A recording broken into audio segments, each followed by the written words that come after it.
Hello, Bacho. Let's read the given question. The question says figure shows three resistors configuration R1, R2, and R3 connected to 3-volt battery. If the power dissipated by the configuration R1, R2, and R3 is P1, P2, and P3 respectively, then figure is shown. So option A given a P1 greater than P2 greater than P3. Option B given a P1 greater than P3 greater than P2. Option C P2 greater than P1 greater than P3. Option D P3 greater than P2 greater than P1. So to understand this question, we need to understand about the key concept of combination of resistor. Combination of resistance. So यहाँ पे अगर हम बात करें combination की, so we need to understand two important combination. First is the series combination and another is the parallel combination. So अगर हम मान लें कि हमारे पास दो resistance है R1 and R2 and let's suppose they are connected in such a fashion that when the current is flowing through the circuit, so same current flows through the both resistance, so we can say both will be connected in series. So इसका equivalent का formula लिख सकते हैं हम. Equivalent means कि अगर हम इन दो रेजिस्टर को हटा के एक रेजिस्टेंस यूज़ करना चाहें तो उसकी वैल्यू होनी चाहिए R1 प्लस R2. अब यहाँ पे जितने भी रेजिस्टेंस होंगे सबको हमें एड अप करना होगा to get the R equivalent value. This is for series combination. ठीक है. इसी तरीके से if two resistors are connected in such a fashion that के same current flow नहीं हो रहा, दोनों में different current is flowing. let's say हमारा R1 था, ये हमारा R2 है, यहाँ से करंट फ्लो रहा है I1, यहाँ से करंट फ्लो रहा है I2. तो कुछ अगर इस तरीके का सिचुएशन आ रहा है हमारे पास, तो we can say when current is not the same through the two resistance, so both are connected in parallel. अब पैरेलल की इंपॉर्टेंट कंडीशन ये है कि पोटेंशियल जो डिफरेंस होता है दोनों के अक्रॉस वो सेम होना चाहिए. इफ़ R1 के across potential is V and R2 के across potential is V, so we can write, अगर इन दोनों का इक्वलेंट हमें लिखना हो तो we can write 1/R equivalent convention 1/R1 plus 1/R2, और जितने भी रजिस्टर होंगे इस तरीके से we can add it up. ठीक है. So this is how we write the parallel combination formula. ठीक.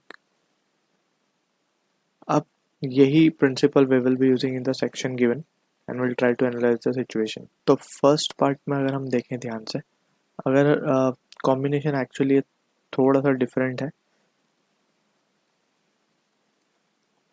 तो we need to understand it properly.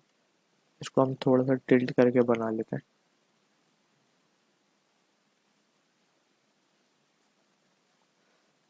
इस तरीके से ये रेजिस्टेंस गिवन है हमें.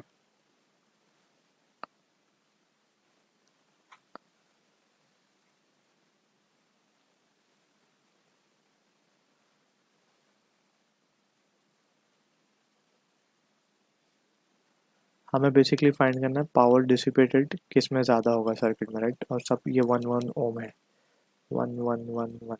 ठीक. तो यहाँ पे हम देख सकते हैं कि हमें पहले तो ये चेक करना होगा कि सीरीज में है या पैरेलल में है. First we have to calculate the combination, right, और उसके बाद we can solve it further. अब we need to also keep in mind power dissipated का जो formula we will be using for this question is V²/R. ठीक है, क्योंकि हमें V भी गिवन है और R equivalent we can calculate. So हम पावर डिसिपेशन का फॉर्मूला ये यूज़ करेंगे और it can also be used as I² × R. तो हमें पहले I निकालना पड़ेगा, उससे बेटर ये है कि वी विल यूज़ दिस. ठीक है. I × V भी कर सकते थे, बट I वाले टर्म्स को, I वाले फॉर्मूले को वी विल अवॉइड इट, क्योंकि I फिर हमें कैलकुलेट करना पड़ेगा. तो हम V²/R या फिर यही फार्मूला हमारे लिए बेटर होगा. सो यहाँ पे अगर इस सर्किट को हम रीड्रॉ करें ध्यान से तो वी कैन सी कि ये कुछ इस तरीके से बनाई जा सकती है.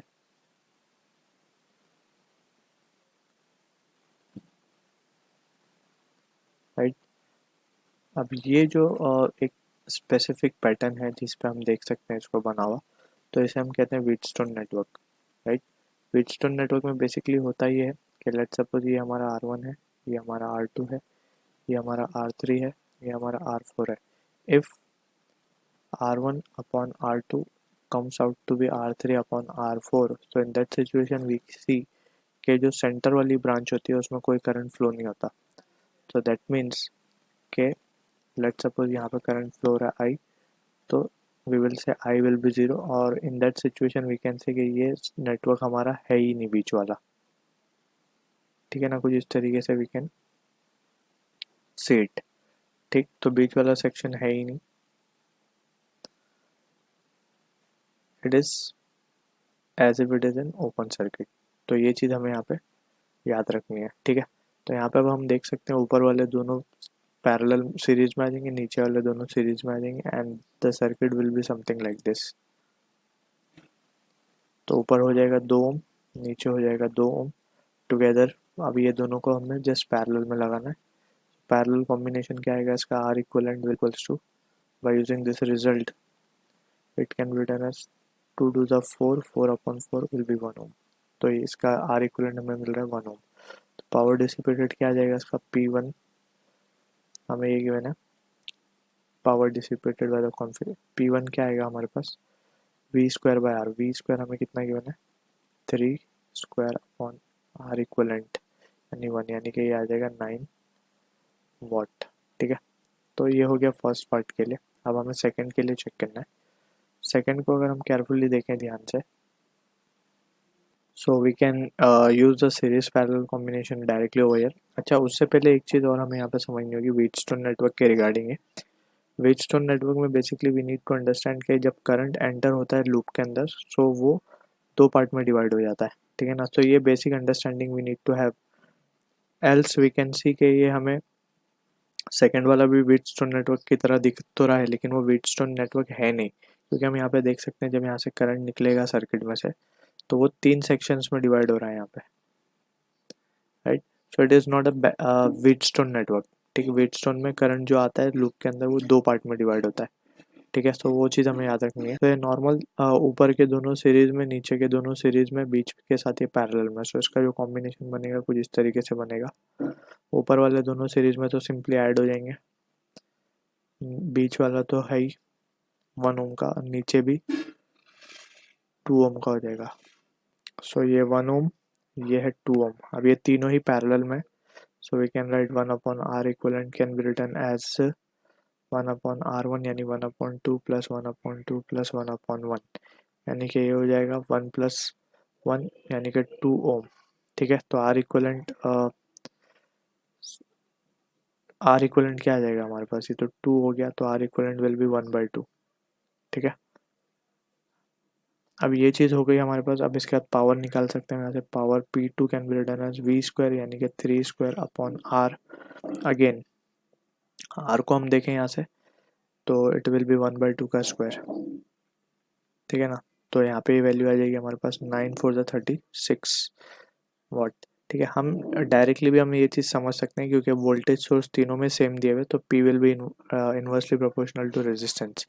जिसका रेजिस्टेंस सबसे ज़्यादा आएगा उसका पावर सबसे कम होगा। ठीक है ना, तो उस तरीके से भी समझा जा सकता है। अब फाइनली थर्ड पार्ट में देख सकते हैं हम क्लियरली, ऊपर के दोनों सीरीज में है, नीचे के दोनों सीरीज में, and both combination is in parallel. So finally we can write for the third part we can say ऊपर वाले दोनों ही सीरीज में थे। अब वो क्यों सीरीज में, वो भी चीज़ समझ में हमने डिस्कस की है कि करंट दोनों में सेम जा रहा होगा। ठीक है, तो ऊपर का 2 ओम है, ये भी 2 ओम है, तो इसका आर इक्वलेंट क्या आएगा, 1 upon R equivalent will be equals to 1 upon 2 plus 1 upon 2 that will be equals to 1। सो यहाँ से आर इक्वलेंट आ जाएगा 1 ओम। ठीक है, also we missed one resistance is there in series as well. So यहाँ पे एक रेजिस्टेंस और है सीरीज में ऑफ 1 ओम। ठीक है, तो इन दोनों का कॉम्बिनेशन तो हमें मिल गया था 1 प्लस 1 हो जाएगा 2 हो जाएगा। ठीक है ना, तो आर इक्वलेंट की वैल्यू ये आएगी। ठीक, सो लेट्स से इसको हम मान लेते हैं 1 अपॉन आर इक्वलेंट डैश मान लेते हैं इसको, टोटल कंप्लीट। तो ये हो गया 2 ओम। सो यहाँ से पावर डिसिपेटेड का अगर फॉर्मूला देखा जाए P3, so it will be again 3 square upon R यानी कि 9 by that is equals to 4.5 watt. ठीक है, तो यहाँ से हम देख सकते हैं कि डायरेक्टली जो हमारे पास आ रहा है P2 is greater than P1 is greater than P3। So ये रिजल्ट मिल रहा है हमें, that for we can say option C जो है हमारा करेक्ट आंसर है for this question. I hope you understood the solution. All the best.